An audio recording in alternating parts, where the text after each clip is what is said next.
Halo Sunshiners, selamat datang lagi di program Mang Ya, yang bakal tetap ngajak kalian untuk berpikir tapi tetap nyantai. Kali ini kita bakal bahas sebuah teknologi yang katanya bisa ngeprint dunia. Oh, 3D printing. Dan seperti biasa, Sunshine Media.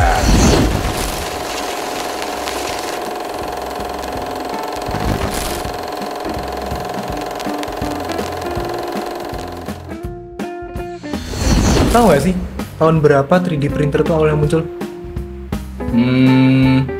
Tahun 2000-an. Salah. Yang bener itu tahun 1984. Penemunya Chuck He, yang dimana awalnya dia tuh menciptakan sebuah alat untuk menciptakan sebuah 3 dimensi gitu loh. Nah, itu diciptakannya pakai sinar UV, teman-teman. Oh, kalau nggak salah yang nama awalnya tuh stereolitografi. Bener, tau nggak lo? Itu tuh mahal, Pol. Serius? Iya. Mang ya? Kok bisa jadi mahal kayak gitu harganya? Soalnya dulu cuma dipakai buat prototipe mesin, mobil, dan lain-lain. Tapi fun fact nih, ternyata setelah pemakaiannya memang cukup mahal itu nih, Dit, 3D printer akhirnya dikembangin lagi sama pabrik open source kayak RepRap. Nah, RepRap nyiptain sebuah 3D printer yang ngeprint 3D printer lagi, yang ngeprint 3D printer lagi. Jadi nih, 3D printer yang sekarang sudah bisa menjangkau dengan lebih available, kayak mahasiswa, produksi massal, bahkan pabrik open source yang lain yang mau ngembangin prototipe lainnya. Berarti teman-teman di rumah sama kita-kita nih bisa pakai nih. Bener banget.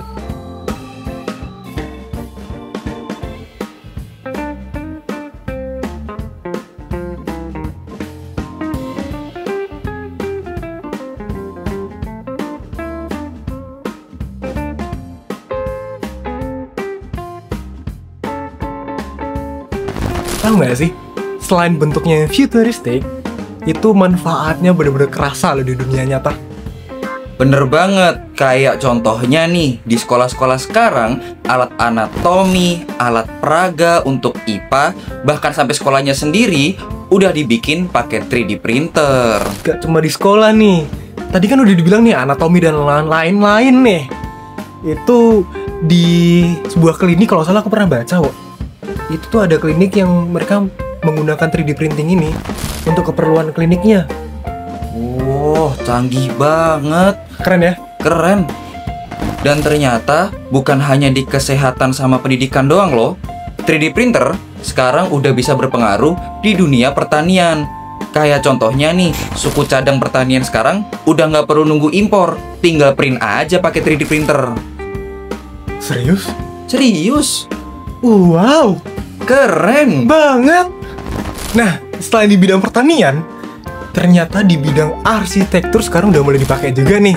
Jadi teman-teman arsitektur atau mahasiswa arsitek ini mulai menggunakan 3D print ini sebagai contoh awal desain mereka. Apakah kokoh, kekurangannya di mana, dan kelebihannya di mana gitu. Jadi lebih tahu di awal. Bener banget nih, dan saking majunya teknologi 3D printer, sekarang teknologi itu juga udah bisa majuin usaha-usaha lokal tahu. Seperti contohnya nih, orang-orang printing udah bisa nyiptain karya-karya yang lebih menarik lagi pakai 3D printing. Berarti intinya tuh gimana caranya kita maksimalin penggunaan 3D printing ini ya? Bener banget. Dan gimana caranya juga biar 3D printer ini bisa dijangkau dan lebih available untuk kita-kita lebih kreatif. Yoi.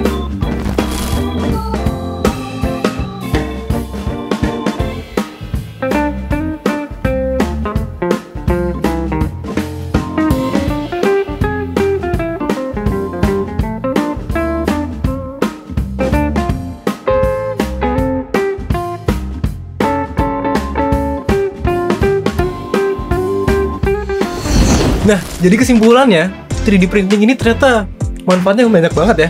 Mulai dari industri pendidikan, dari kesehatan, dan banyak lagi lah pokoknya. Ternyata manfaatnya keren banget. Bener banget. Jadi 3D printer ini merupakan sebuah peluang. Jadi harus segera dimeratakan. Supaya apa? Supaya semua bisa mencoba, bisa mempunyai, dan bisa membuat. Nah, jadi pada paling intinya 3D printing ini perlu banget buat dimanfaatkan peluang-peluang yang ada nih buat para pejuang cuan gitu ya. Cuan, bener banget. Dan jangan lupa soal kreativitas, 3D printer juga peluang loh. Nah, segitu aja pembahasannya soal 3D printer. Dan gua Wowo, Gua Radit. Sampai ketemu lagi di Sunshine Media. Jadi tahu info terkini Dan semakin kritis.